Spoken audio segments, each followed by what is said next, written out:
Hi, and welcome to this video on self-talk. We will be covering kind of the stories that we tell in our head, and today we're going to be focusing on negative self-talk and how that affects our behavior and how that kind of feeds into not living by our values. And so if we think about negative self-talk, and I'm sure you've heard this term before, it's by no means new. When we are thinking in our heads, and I don't know if you've ever actually gone into your brain and just taken kind of the witness seat, the seat that sits there and watches what's going on. This is a really important mental skill to have, is the ability to kind of step back from our own minds and watch what we're saying to ourselves.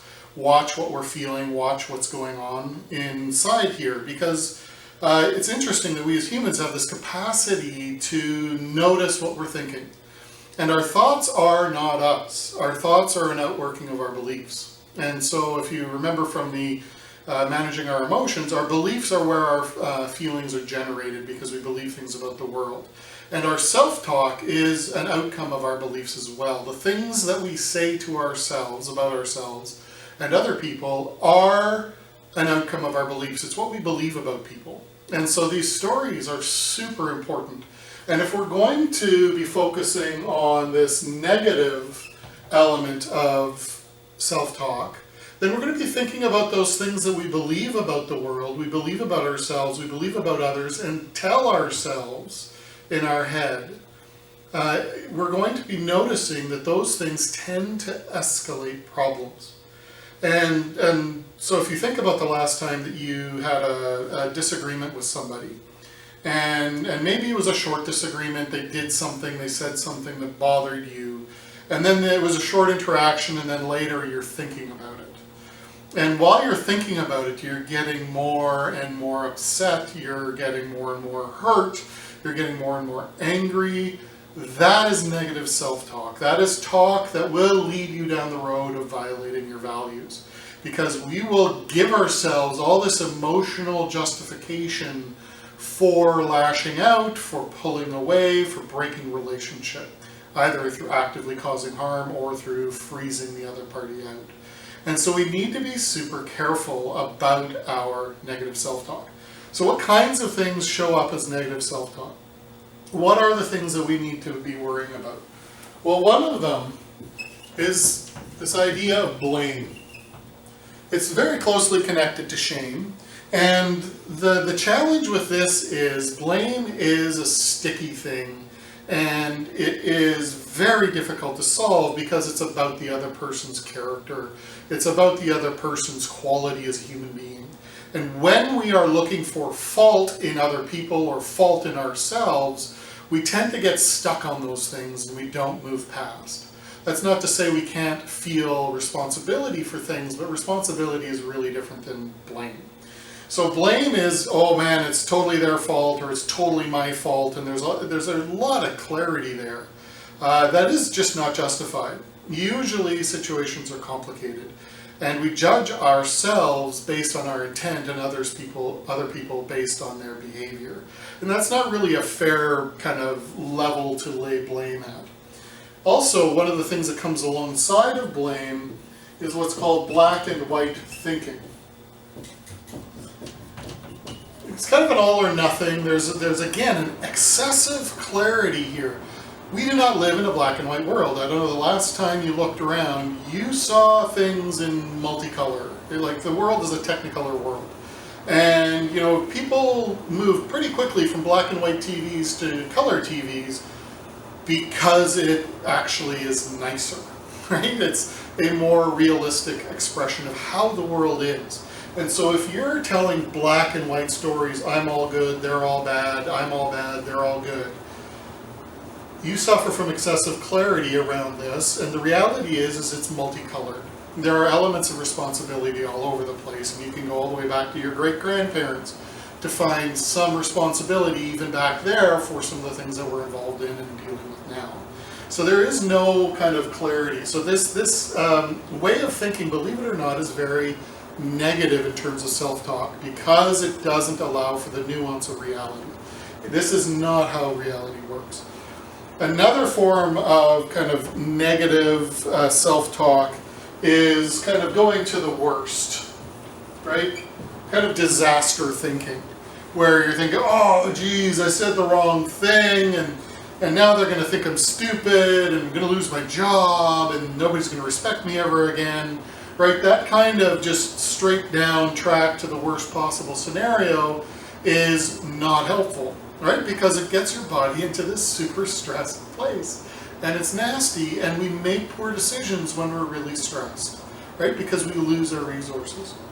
So if going to kind of worst outcome kind of thinking, acknowledge it, say, yeah, that might happen, but in reality, the worst thing almost never happens.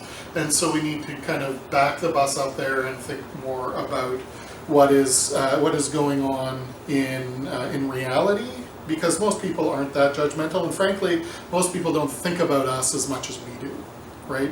That's just kind of the way it goes.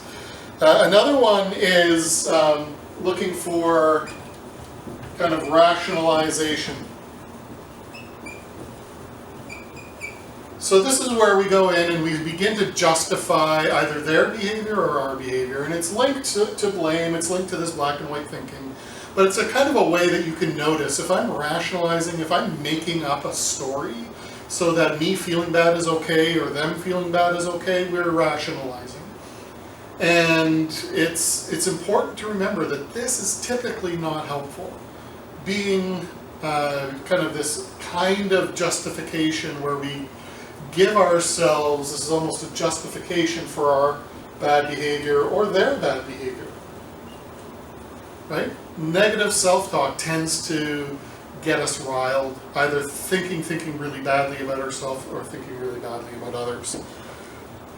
So some of the things that can come from this, if you remember from the emotional management video, you're going to remember that all of these beliefs, if we believe that the world is black and white, all or nothing, if we believe that we're to blame or they're to blame, if we think the worst thing is going to happen, our feelings will just naturally flow out of that. We are going to feel some very unpleasant things, right? We might feel some form of anger, or a anger that's kind of going up, or we might feel a strong sense of shame. Yes, I forgot how to spell shame. There it is. Or, think about it. If you sit there and think about the last time you walked yourself through this kind of negative self-talk, what did you feel? How was that for you? Did it help you manage the situation? Were you able to go back to that other person in a resourced way, in an adult, big picture, relational, conscious of self and other and the relationship? Were you able to do that after a big old session of this? Chances are no, right? Anxiety can play a role in this, either side. Sometimes actually if we have clinical anxiety or an ongoing mental health challenge around anxiety, it can kind of link into these sorts of thought patterns, and so sometimes we need to be careful about what comes first. And I know for a fact that if you're thinking this way, you are going to experience some increased anxiety as a result. So you can reduce your anxiety simply by changing your negative self-talk. We may actually begin to feel vindicated. If it's all their fault, we might feel righteous, right? Because it's all their fault, right? None of the responsibility on me, all of it on them, right? And that feels good, right? Because we can say, oh yeah, maybe I yelled, or maybe I said some mean things to them, but they deserved it, right? Or maybe I hit them, but they deserved it. They earned it. They disrespected me or whatever, right? So we can begin to justify a whole range of negative behaviors that fall outside of our values, and we need to be very careful about this.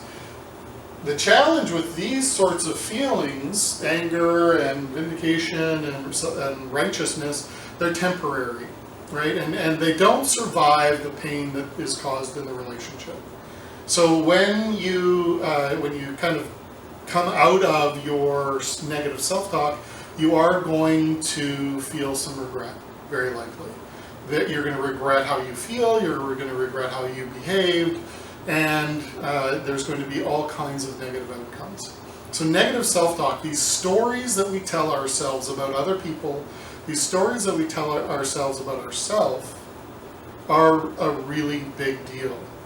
If we tell ourselves, you know what, it's super important to be smart, right? I need to be smart. That's a thing for me. I actually tell myself that story sometimes. And it usually doesn't work out well because the smartness isn't a positive value for me. It's more that I'm smarter than, right? It's a comparative thing. And when I tell myself, because people are treating me like I'm dumb, right? You think I'm dumb, you're repeating things back to me, you're saying things in a way that feels patronizing, and suddenly, well, I'm smart, right?